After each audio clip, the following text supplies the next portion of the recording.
Nah, waktu itu saya pikirannya sampai ke situ. Saya waktu itu sudah mulai mikir-mikir mau pindah ke Yudaisme. Saya sudah hubungan dengan seorang rabi, ya. Saya mulai konsultasi sama dia karena saya tidak percaya Alkitab. Sampai ternyata Tuhan kasih saya karunia, saya bisa menerjemahkan, bisa bahasa Ibrani Yunani ini. Saya baru menemukan ternyata semua ini salah yang kita pakai. Tapi tidak ada STT yang mau mengakui. Saya baru menemukan ternyata semua ini salah yang kita pakai. Tapi tidak ada STT yang mau mengakui. Saya baru menemukan ternyata semua ini salah yang kita pakai. Tapi tidak ada STT yang mau mengakui. Aku percaya akan Roh Kudus, Gereja Kristus yang kudus, persekutuan para kudus, pengampunan dosa, kebangkitan badan, kehidupan yang kekal.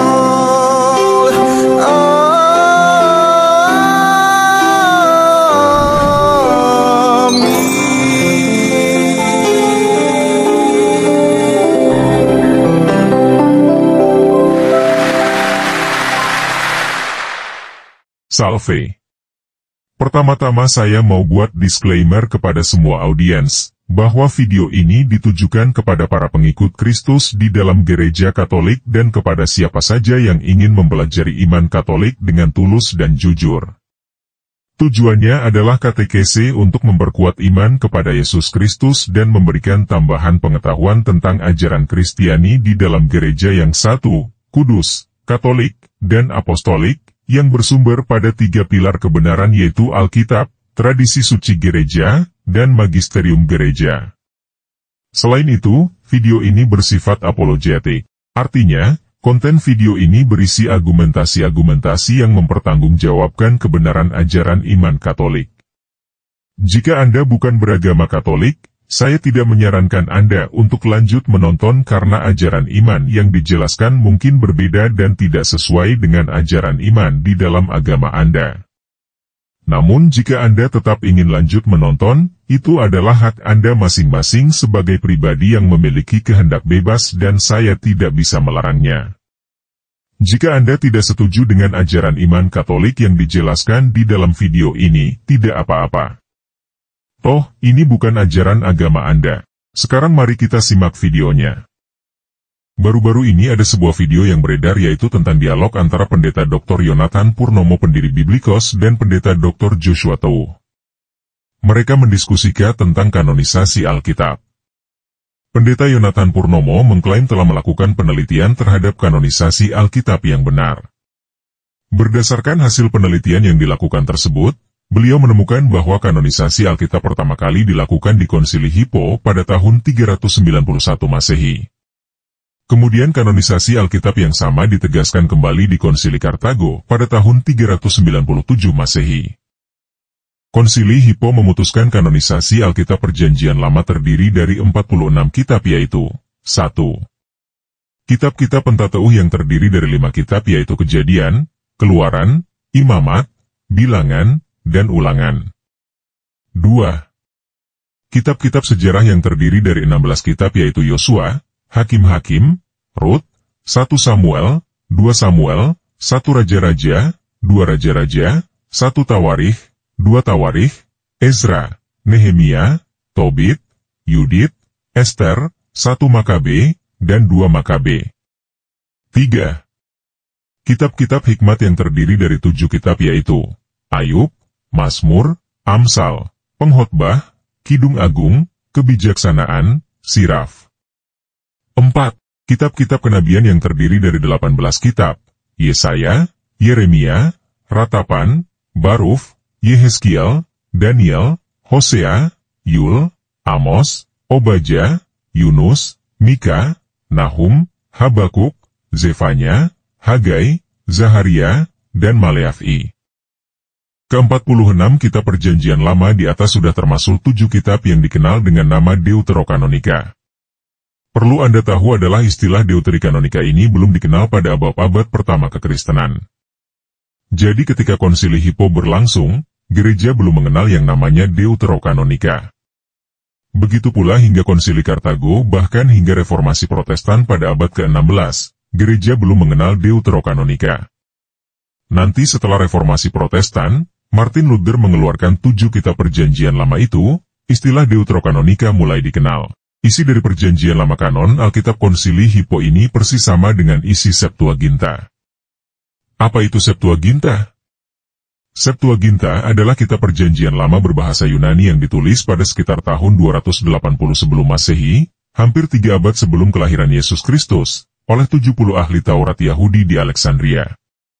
Kitab Septuaginta ini adalah kitab suci yang digunakan pada zaman Yesus dan para rasulnya berkarya.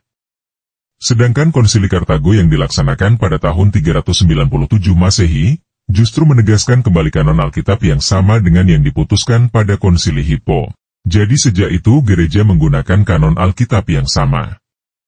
Menurut temuan Dr. Yonathan Purnomo, adalah karena kesalahan Martin Luther sehingga semua gereja Protestan menggunakan Alkitab yang tidak kanon atau tidak standar.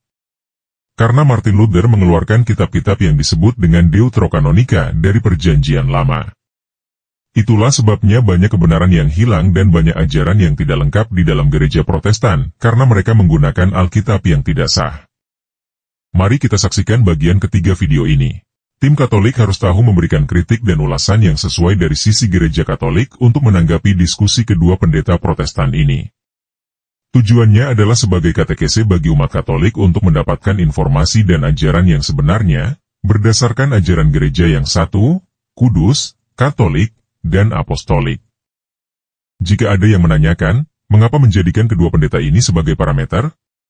Perlu kalian ketahui, parameter kami orang Katolik ada 3, yaitu, ajaran Alkitab, tradisi suci gereja, dan magisterium gereja. Bukan kedua pendeta Protestan yang kebingungan ini. Temuan pendeta Dr. Yonathan Purnomo ini justru menguatkan posisi gereja Katolik sebagai gereja yang punya otoritas sejak awal mula untuk mengkanonisasi Alkitab. Namun, penting untuk Anda ketahui, baik orang-orang Protestan maupun Katolik, sejarah mencatat bahwa kitab suci yang ada pada kita sekarang terbentuk pertama kali menurut kanon yang ditetapkan oleh Paus Damasus pertama, Uskup Roma pada tahun 382. Pada saat ditetapkan pertama kalinya oleh Paus Damasus pertama, kanon kitab suci terdiri dari 73 kitab, 46 kitab-kitab perjanjian lama, termasuk yang kini dikenal dengan kitab-kitab Deuterokanonika, dan 27 kitab-kitab perjanjian baru. Kanon inilah yang kemudian disepakati pada konsili Hippo tahun 391 Masehi dan ditegaskan pada konsili Kartago pada tahun 397. Jadi, sejak awal mula adalah otoritas magisterium gereja yang satu, kudus, Katolik, dan apostolik yang menentukan kanonisasi Alkitab dan masih terus digunakan hingga saat ini oleh keempat gereja apostolik yaitu Gereja Timur Asiria, Gereja Ortodok Oriental, Gereja Ortodoks Timur, dan Gereja Katolik. Sekarang, mari kita saksikan diskusi pendeta Dr. Yonathan Purnomo dan pendeta Dr. Joshua Towu ini. Setelah itu saya akan menanggapinya dari sisi Katolik. Lanjut dok. Apa Dr. Yonathan? Saya kalau mau pakai Sinaiticus, ingin supaya Anda yang tampil lebih utuh ya. Oke, silakan. Ya. Nah, kalau mau pakai Sinaiticus, kenapa tidak pakai perjanjian lamanya, pakai Septuaginta? Kenapa Tobit, dan macam-macam dibuang? Berarti kan nggak jujur ini, cuman dipilih-pilih, yang dia suka diambil, yang tidak suka dibuang. Jadi saya bilang ya, Ortodok dan Katolik itu yang betul, itu yang pakai kanon. Makanya saya itu, kalau saya belajarnya sumbernya cuma dari STT yang dari Barat, saya tidak akan menemukan ini. Saya menemukan ini karena waktu itu, Dr. Joshua Towu, waktu itu saya itu kan sekolah di STTI Surabaya. Nah itu banyak ayat-ayat yang bertentangan saya baca. Saya hampir saja meninggalkan Tuhan loh. Sampai saya itu berdoa, Tuhan, kenapa Alkitab ini kok demikian? Kalau engkau menjaga firman-Mu saja tidak sanggup, bagaimana kamu bisa memastikan saya itu pasti selamat? Nah waktu itu saya pikirannya sampai ke situ.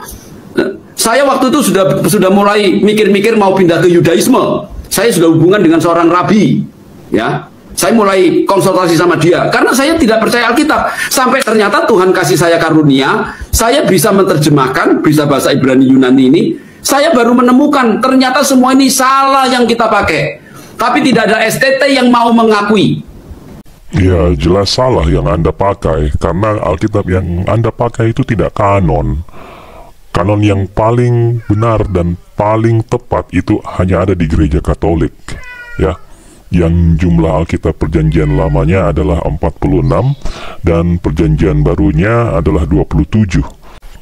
Alkitab Gereja Katolik itu mengikuti kanon yang ada di Septuaginta, yang dibuat pada tahun 285 sebelum Masehi, yaitu Perjanjian Lama berbahasa Yunani yang diterjemahkan oleh 72 ahli-ahli kitab Yahudi di Alexandria.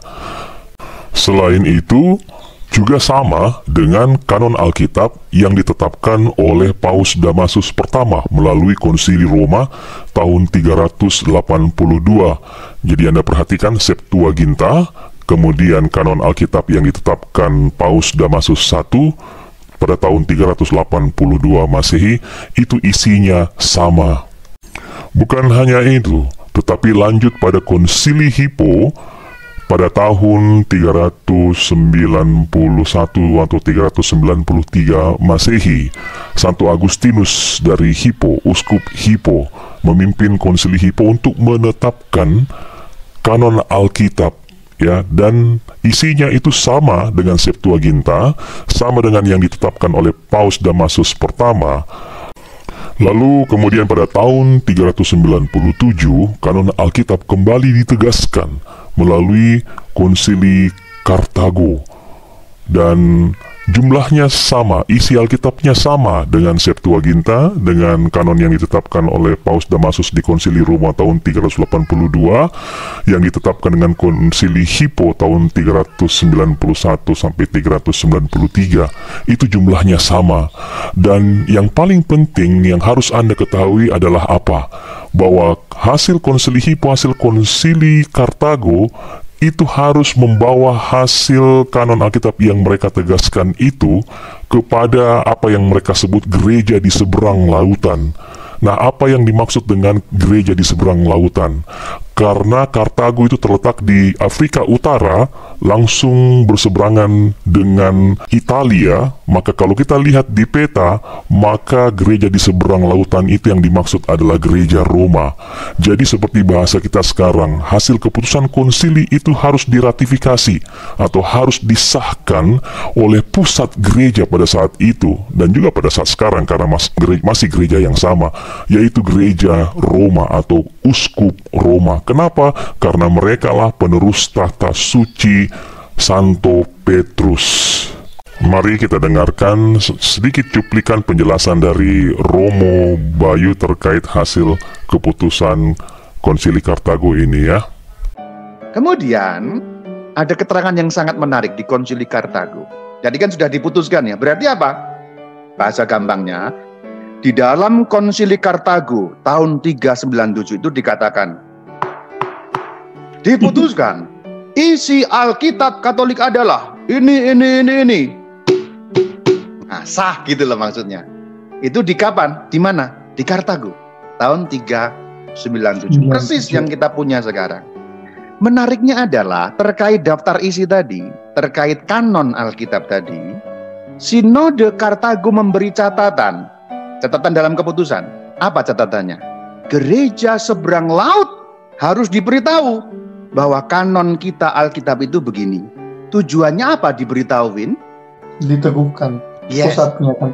Diteguhkan dalam arti kita sekarang itu di apa? Divalidasi, disahkan, itu maksudnya. Jadi rupanya Sinode Kartago tidak memutuskan sendiri. Setelah diputuskan, atau dalam bahasa hukum diratifikasi itu loh. Nah, paham ya? Diratifikasi, disahkan, divalidasi. Karena hanya gereja seberang laut yang bisa memberi ketetapan. Kenapa? Dan siapa itu gereja seberang laut? Kita lihat petanya. Gereja Roma itulah. Tadi sinodenya di mana, Win? Di Kartago. Maka dengan menyebut gereja seberang laut yang dimaksudkan adalah Gereja Roma. Gereja Roma.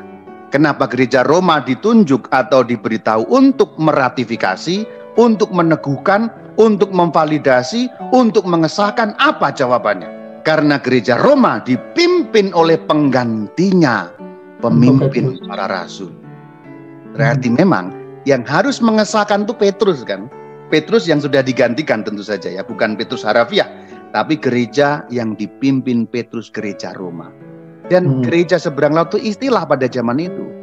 Berarti kita tahu di Afrika Utara kalau menyebut gereja Roma itu gereja seberang laut. Ini kan istilah zaman kuno yang mungkin kita sekarang sudah nggak tahu, tapi dengan melihat peta kita menjadi tahu.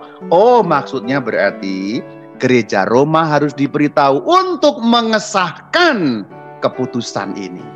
Yes. Kalau dari mana? Sudah keputusan di Kartago, tetapi keputusan itu kalau pakai bahasa kita sekarang harus dibawa ke Roma supaya punya kekuatan hukum. Kurang lebih seperti itu kalau bahasa kita sekarang. Harus menetapkan siapa? Pemimpin. Pemimpinnya di situ siapa? Roma. Dari zaman kuno memang Roma. Kenapa Roma? Karena Santo Petrus di situ. Yes. Jadi sudah jelas ya, seperti yang diterangkan oleh Romo Bayu, gereja seberang lautan itu adalah gereja Roma yang dipimpin oleh penerus Rasul Petrus. Sekarang mari kita lanjutkan diskusi dari Pendeta Yonatan dan Pendeta Joshua. Nggak apa-apa, ya. Bileam, ya, kalau dia tidak mau jujur, nanti dikasih tahu keledai-keledai nanti. Betul kan? Bileam kan yang kasih tahu kan keledai. Nanti keledai yang kasih tahu dia nanti firman Tuhan. Nanti orang-orang yang tidak percaya nanti yang akan kasih tahu kamu itu salah. Nah, itu kan tragis menurut saya. Harusnya mereka itu kan kalau bicara katanya ada Roh Kudus, katanya dibimbing Tuhan, doa puasa, kitabnya itu yang fundamental salah tidak tahu. Bagaimana itu nanti tanggung jawabnya ya? Orang-orang yang sudah mengkhotbahkan dia sudah mati. Bagaimana dengan orang-orang yang sudah mendengarkan khotbah-khotbah yang salah, orangnya sudah mati? Ada nggak hubungannya dengan keselamatan? Padahal di dalam Galatia 1 ayat 8 sedang orang yang memberitakan Injil yang lain terkutuk di anatema. Di dalam 1 Korintus 1 Korintus 11 ayat 4 atau 2 Korintus 11 ayat 4 itu. Kita itu tidak boleh menerima Injil yang lain, Yesus yang lain dan roh yang lain. Betul nggak? Iya. Nah, sekarang kita ternyata tuh kitabnya itu tidak kanon. Dan saya bisa membuktikan loh. Dan saya ini mau dibungkam. Saya tidak boleh lagi.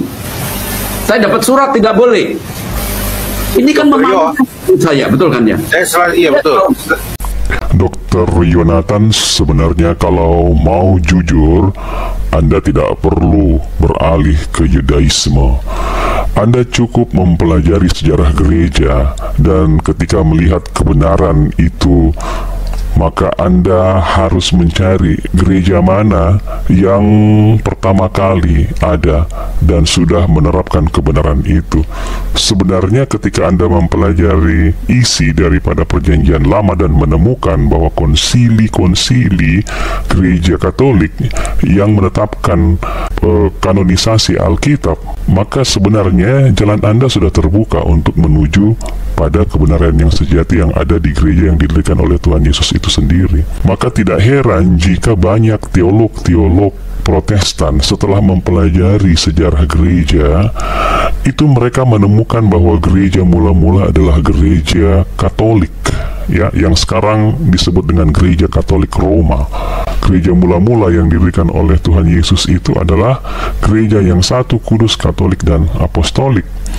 Tahun 107 Masehi gereja Kristen itu disebut gereja Katolik oleh Santo Ignatius dari Antioquia. Untuk pertama kalinya tidak ada gereja yang lain, masih satu gereja, dan gereja itu disebut gereja Katolik. Nah, gereja mana yang masih memegang teguh ajaran-ajaran para rasul hingga sekarang?